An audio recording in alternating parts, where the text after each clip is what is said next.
या बातमीपत्राचे प्रमुख प्रायोजक प्लॅटिनम मॉल इंद्रधनु सोलापूर। सोलापुरातील सर्वात प्रतिष्ठित इंद्रधनु सोसायटीचा नवीन भव्य कमर्शियल प्रोजेक्ट आता रेल्वे स्टेशनच्या अगदी शेजारी शहराच्या मध्यवर्ती ठिकाणी।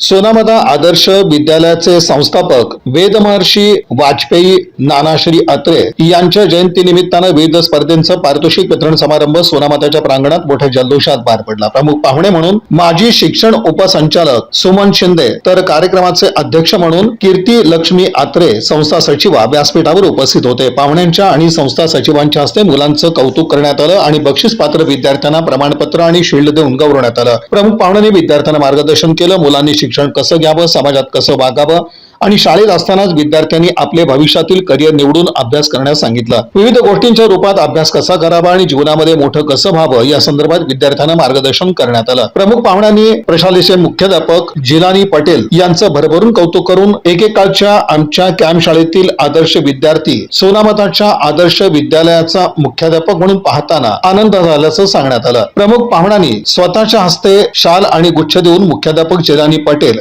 यांचं कौतुक केलं। प्रशालेच्या वतीने पाहुण्यांचा सत्कार करण्यात आला। तसंच पर्यवेक्षक भीमराव माने, प्राथमिक विभागाच्या मुख्याध्यापिका राजेश्वरी राजमाने, सर्व शिक्षक शिक्षिका शिक्षकेतर कर्मचारी तसंच सोनामता शाळेतील विद्यार्थी मोठ्या संख्येनं उपस्थित होते। तत्पूर्वी पाहुण्यांचं स्वागत बँडच्या पथकानं करण्यात आलं। पारितोषिक वितरणाचे परिश्रम मीरा सुतार, राजश्री विंचुरकर यांनी घेतले। बक्षीस पात्र विद्यार्थ्यांच्या नावाचं वाचन राजश्री विंचुरकर यांनी केलं। सूत्रसंचालन सुरेखा लादे यांनी केलं। परिचय मोहन कांबळे यांनी करून दिला। संस्था अध्यक्ष अभिजित अत्रे यांनी सर्व बक्षीस पात्र विद्यार्थ्यांचं अभिनंदन केलं।